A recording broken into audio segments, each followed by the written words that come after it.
안녕하세요. 통증치료 백닥터입니다. 오늘은 휠체어를 타시는 분들, 그리고 그 곁에서 돌보시는 분들께 꼭 들려드리고 싶은 이야기를 가져왔습니다. 휠체어를 오래 타시다 보면 목이 뻣뻣하고 어깨가 욱신욱신거리고 허리와 엉치가 무겁게 아픈 일이 참 많죠. 그런데 이런 통증을 겪으실 때 많은 분들이 속으로 이렇게 생각하십니다. 내가 몸이 불편하니까 이 정도 통증은 어쩔 수 없는 거겠지. 그런데 바로 그 생각이 충분히 나아질 수 있는 통증을 그냥 참고 견디게 만듭니다. 오늘 그 오해를 하나씩 풀어드리겠습니다. 진료실에서 휠체어를 타시는 분들께 참 많이 듣는 말씀들이 있습니다.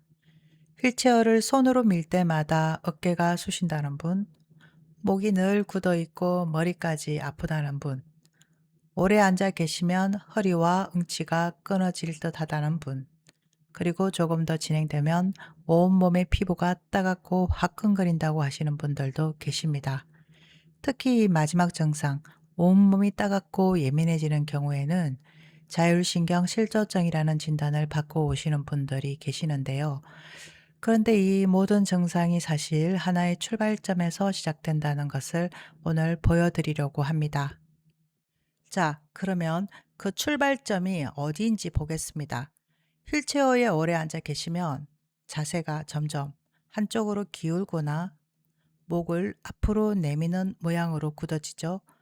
그러면 우리 등을 받치고 있는 척추의 곡선, 그 부드러운 만곡이 조금씩 무너지게 됩니다. 화면 왼쪽 그림을 보시면 척추가 휘면서 그 안을 지나는 척수와 척수신경이 눌리는 모습이 보이실 겁니다. 바로 이 지점이 중요합니다. 이 척수신경 다발 안에는 서로 다른 세 종류의 신경이 함께 지나갑니다. 하나는 근육을 움직이게 하는 체성운동신경, 하나는 피부의 감각을 전하는 체성감각신경, 그리고 또 하나는 내장과 혈관, 그리고 우리 몸의 체온을 조절하는 자율신경입니다. 그러니 한 곳이 눌렸을 뿐인데도 근육도 피부도 자율신경이 한꺼번에 영향을 받게 되는 것입니다. 통증이 여러 군데로 번지는 이유가 바로 여기에 있습니다. 특히 자율신경이 영향을 받으면 우리 몸 전체에 혈액순환이 되지가 않습니다. 이걸 순서대로 따라가 보겠습니다. 처음엔 척추 정렬이 털어지면서 주변 근육이 과하게 긴장합니다. 흔히 말하는 담이 지고 뭉치는 단계죠. 여기서 멈추면 어깨나 허리 한 곳의 통증으로 끝납니다. 그런데 이게 오래되면 눌린 신경이 점점 예민해지고 그 다음에는 자율신경까지 과하게 흥분하기 시작합니다. 이렇게 되면 처음엔 어깨 한 곳이었던 게 나중에는 온몸이 따갑고 화끈거리는 단계까지 번질 수가 있습니다. 앞서 말씀드린 온몸 피부가 예민해서 자율신경 실조증 진단을 받고 오시는 분들이 바로 이 단계에 계신 경우가 많습니다. 통사의 관점에서 보면 그 원인이 분명합니다. 눌리고 흐트러진 신경, 그리고 균형을 잃은 자율신경이죠.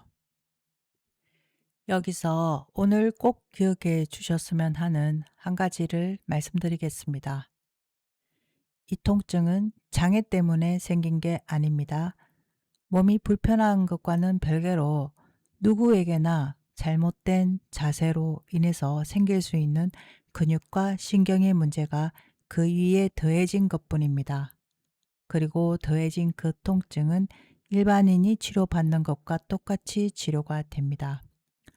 원래 가지고 계신 불편함은 그대로라도 그 위에 얹힌 통증만 걷어내도 하루하루가 훨씬 편해집니다. 그러면 이 통증을 통사에서는 어떻게 풀어갈까요? 크게 세 가지 방향이 있습니다. 먼저 뭉치고 굳은 근육의 긴장, 그 담을 풀어줍니다. 다음으로 그 사이에서 눌려있는 신경을 풀어줍니다.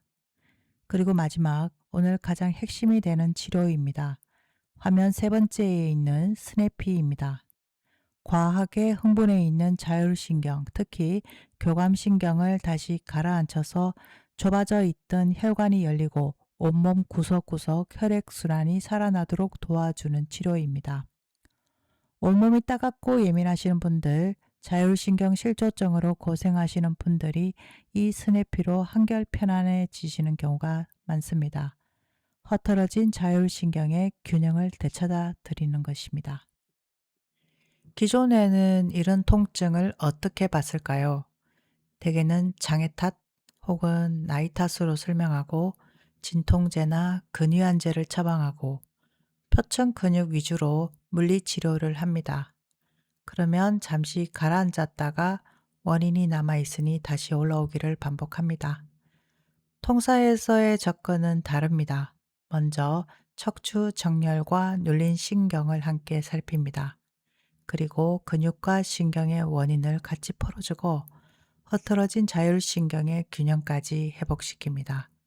증상이라는 결과만 쫓는 게 아니라 사슬의 시작점을 치료하는 겁니다. 결과만 다루면 재발합니다. 시작점을 풀어야 합니다. 오늘 내용을 세 가지로 정리하겠습니다. 첫째, 휠체어를 오래 타는 자세는 척추 정렬을 무너뜨리고 그게 목과 어깨와 허리 통증의 시작점이 됩니다. 둘째, 눌린 신경은 근육에서 피부, 자율신경까지 번져서 온몸이 예민해질 수가 있습니다. 셋째, 이건 장애 탓이 아니라 자세로 인해서 생기는 것이기 때문에 치료가 가능한 통증입니다. 참고 견디실 일이 아닙니다. 통증은 참는 게 미덕이 아닙니다. 원래 불편한 몸에 통증까지 얹고 견디지 마세요. 제대로 원인을 찾으면 일상이 한결 편해집니다. 조금이라도 신호가 느껴지신다면 참지 말고 일찍 살펴보시기 바랍니다. 지금까지 통증치료 백닥터였습니다. 감사합니다.